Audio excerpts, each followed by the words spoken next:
In the past 2 decades, Ethiopia has made considerable achievements in child and maternal health. However, substantial room exists for improving both maternal and childhood morbidity and mortality. Evidence-informed public health practice plays a significant role in drawing appropriate policies and introducing cost-effective programs that help efforts in improving maternal and child health.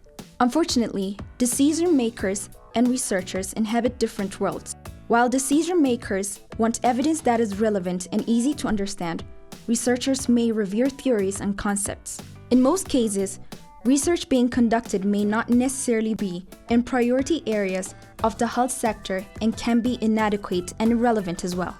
Research gaps in specific health program areas can bring rise to issues such as lack of funding, lack of interest, and incomplete information.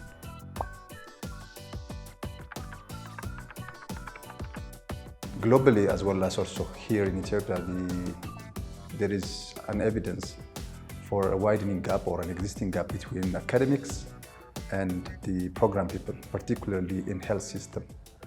What it means is they are sort of running their business in parallel without much of contact, or much of interaction. So the academics do their research separately, independently, identify their own question, get resources for the research, and go through all the processes and finally publish it on, scientific journals, and that's it. On the other hand, the programmers have their routines. They follow their own tradition, their own structure, and so on. But in reality, they should have worked together. Whatever science is producing should, at the end of the day, should be translated into practice. In addition, research results may not also be accessible to health managers and policymakers, as publications are usually published in journals abroad or in local journals have limited distribution to selected circles. Even if they manage to access the research publications, the reporting of findings is not in a format ready for interpretation and used by health policymakers or managers. Further, decision makers want answers quickly, but researchers often take years to complete their respective studies. As a result, both decision makers and researchers fail to exploit the opportunity of improved health outcomes, accurate to synthesis, translation, transfer, and implementation of health research evidence.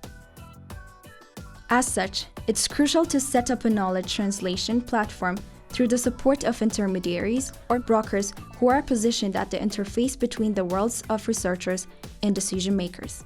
To this effect, the Maternal and Child Health Directorate has taken the initiative of establishing a Research Advisory Council, RAC, to facilitate the generation, synthesis, and translation of research in the areas of reproductive, maternal, neonatal, child and adolescent health, and nutrition. The RAC has proved to be instrumental in bridging the divide between those who produce evidence and those who are expected to use it. Transferring research evidence into healthcare policy and practice results in reduced health inequities and waste resource. One good example is RAC's provision of evidence that introducing a birth dose of hepatitis B virus vaccine in Ethiopia would likely be highly cost-effective with investment of $110 per daily averted. The Ministry of Health would like to commend RAC for providing this invaluable evidence and FINOT for facilitating RAC's activities. It also calls upon development partners to work with the Ministry of Health in scaling up such a cost-effective and life-saving intervention.